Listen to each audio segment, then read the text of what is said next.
ಯೆಹೋವನು ಆನಂದಿಸುವುದು ತನ್ನ ಕೃಪೆಯನ್ನು ನಿರೀಕ್ಷಿಸುವ ಭಕ್ತರಲ್ಲೇ. ಗುರುವಾರ 29 ಆಗಸ್ಟ್ 2024 ಇಸ್ವಿ. ಈ ದಿನದ ವಾಕ್ಯ ಧ್ಯಾನಕ್ಕಾಗಿ ನಾನು ಆರಿಸಿಕೊಂಡಿರುವಂತಹ ವೇದ ಭಾಗವು ಅರಸುಗಳು 2 ಭಾಗ 19 ಅಧ್ಯಾಯದ 31 ವಚನ. ಯೆರೂಸಲೇಮಿನಲ್ಲಿ ಉಳಿದವರು ಹರಡಿಕೊಳ್ಳುವರು, ಚೀಯೋನ್ ಪರ್ವತದಲ್ಲಿ ತಪ್ಪಿಸಿಕೊಂಡವರು ಅಭಿವೃದ್ಧಿ ಹೊಂದುವರು. ಯೆಹೋವನ ಆಗ್ರಹವೇ ಇದನ್ನು ನೆರವೇರಿಸುವುದು ಎಂಬುವಂಥದ್ದೇ. ಕರ್ತನಲ್ಲಿ ಪ್ರೀತಿಯುಳ್ಳ ದೇವ ಜನರೇ, ಶುಭೋದಯ. ದೇವರು ತನ್ನ ಮಕ್ಕಳನ್ನು ರಕ್ಷಿಸುವುದಲ್ಲದೆ ಅವರನ್ನು ಉದ್ಧರಿಸಿ ಉನ್ನತಕ್ಕೇರಿಸುವನು. ದೇವರ ನಾಮಕ್ಕೆ ಸ್ತೋತ್ರ ಉಂಟಾಗಲಿ. ಕರ್ತನಲ್ಲಿ ಪ್ರಿಯರೇ, ಈ ವಾಕ್ಯ ಧ್ಯಾನ ಮಾಡೋಣ. ಈ ದಿನದ ವಾಕ್ಯ ಧ್ಯಾನದ ಶೀರ್ಷಿಕೆ ಯೆಹೋವನ ಆಗ್ರಹವು. ಕರ್ತನಲ್ಲಿ ಪ್ರಿಯರೇ, ಈ ಒಂದು ಸಂದರ್ಭದಲ್ಲಿ ನಾವು ನೋಡುವಾಗ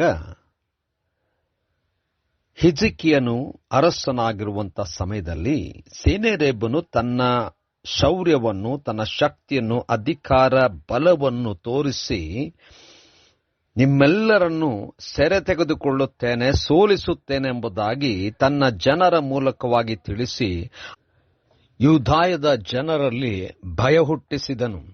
ಅವರು ನಂಬುವಂತ ಹಿಜ್ಕೀಯನು ಖಂಡಿತವಾಗಿ ಅವರನ್ನು ಉಳಿಸುವುದಿಲ್ಲ. ಹಿಜ್ಕೀಯನು ನಂಬುವಂತ ದೇವರು ಕೂಡ ಅವರನ್ನು ಉಳಿಸಲಿಕ್ಕೆ ಸಾಧ್ಯವೇ ಇಲ್ಲ ಎಂಬುದಾಗಿ ಹೇಳುವಂತ ಸಂದರ್ಭದಲ್ಲಿ ಹಿಜ್ಕೀಯನು ತನ್ನ ಬಲಹೀನತೆಯನ್ನು ತಿಳಿದಂತವನಾಗಿ ದೇವರ ಬಳಿಗೆ ಹೋಗಿ ಪ್ರಾರ್ಥಿಸುವಾಗ ಯೆಶಾಯನು ನುಡಿಯುವಂತ ಮಾತುಗಳೇನೆಂದರೆ, ಪ್ರವಾದನೆ ನುಡಿಯುತ್ತಾನೆ. ಸೆನೆಹೇರೀಬನ ಸೋಲು ಮತ್ತು ಆತನು ಬೀಳುವಂತ ಪರಿಸ್ಥಿತಿಯನ್ನು ಮುಂದಾಗಿ ತಿಳಿಸುತ್ತಾ ದೇವರು ತನ್ನ ಜನರನ್ನು ಯಾವ ರೀತಿಯಲ್ಲಿ ಪುನಃಸ್ಥಾಪಿಸುತ್ತಾನೆ, ಬಲಪಡಿಸುತ್ತಾನೆ, ಸೋಲಿಗೆ ಕಾರಣವಾಗದ ಹಾಗೆ, ಸೋಲಾಗದ ಹಾಗೆ ಅವರನ್ನು ಯಾವ ರೀತಿಯಲ್ಲಿ ಎತ್ತುತ್ತಾನೆ ಎಂಬುದಾಗಿ ಈ ಒಂದು ವಾಕ್ಯದಲ್ಲಿ ಅದ್ಭುತವಾಗಿ ಬರೆಯಲ್ಪಟ್ಟಿದೆ.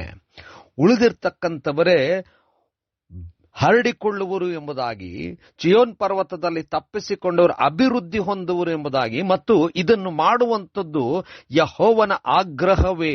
ಯೆಹೋವನಲ್ಲಿ ಇರುವಂತಹ ಆಗ್ರಹ ತನ್ನ ಜನರನ್ನು ಕಾಪಾಡುವಂಥದ್ದು. ತನ್ನ ಜನರನ್ನು ಪ್ರೀತಿ ಮಾಡಿದಂಥ ದೇವರು ಅವರನ್ನು ಕೈಬಿಡದೆ ಪುನಃಸ್ಥಾಪಿಸುವಂತವನಾಗಿದ್ದಾನೆ. ಕರ್ತನಲ್ಲಿ ಪ್ರಿಯರೇ, ನಾವುಗಳು ಕೂಡ ಇದನ್ನು ಅನುಭವಿಸಬೇಕು. ಯೆಹೋವನ ಆಗ್ರಹವೇ ನಮಗೆ ತನ್ನ ಮಗನನ್ನು ಕೊಟ್ಟಿರುವಂಥದ್ದು. ನಾವು ರಕ್ಷಣೆಗೆ ಪಾತ್ರರಾಗಿದ್ದೇವೆ. ನಾವು ಬಿದ್ದು ಹೋಗುವಂತವರಲ್ಲ. ನಮ್ಮನ್ನು ಎಬ್ಬಿಸಿ ನಿಲ್ಲಿಸುವಂತ ದೇವರು ನಮ್ಮ ಸಂಗಡ ಇದ್ದಾನೆ. ಆತನಲ್ಲಿ ಇರುವಂತಹ ಆಗ್ರಹವೇ ನಮ್ಮನ್ನು ಉಳಿಸುವಂಥದ್ದು. ಯೆಹೋವನ ಆಗ್ರಹವು ಅದ್ಭುತವಾಗಿರುವಂಥದ್ದು, ಪ್ರೀತಿ ಮಾಡುವಂಥದ್ದು, ರಕ್ಷಣೆ ಮಾಡುವಂಥದ್ದು, ಕೈ ಹಿಡಿದು ಎತ್ತಿ ನಿಲ್ಲಿಸುವಂಥದ್ದಾಗಿದೆ. ದೇವರಿಗೆ ನಿತ್ಯಕ್ಕೂ ಸ್ತೋತ್ರ ಸಲ್ಲಿಸೋಣ. ಕರ್ತನೇ, ದಯಾಮಯ ಸ್ವಾಮಿ, ನಿನ್ನ ಪ್ರೀತಿ, ಕರುಣೆ, ನಿನ್ನ ಸಹಾಯ ನಡೆಸುವಿಕೆಯನ್ನು ಅನುಭವಿಸಿದಂತ ನಾವು ನಿನಗೆ ಸ್ತೋತ್ರ ಹೇಳುತ್ತೇವೆ. ಕೈ ಹಿಡಿದು ಬಲಪಡಿಸಿ ನಡೆಸು. ಯೇಸುವಿನ ನಾಮದಲ್ಲಿ ಪ್ರಾರ್ಥನೆ ದೀನತೆಯಿಂದ ಬೇಡಿದೆವು ತಂದೆಯೇ, ಆಮೆನ್.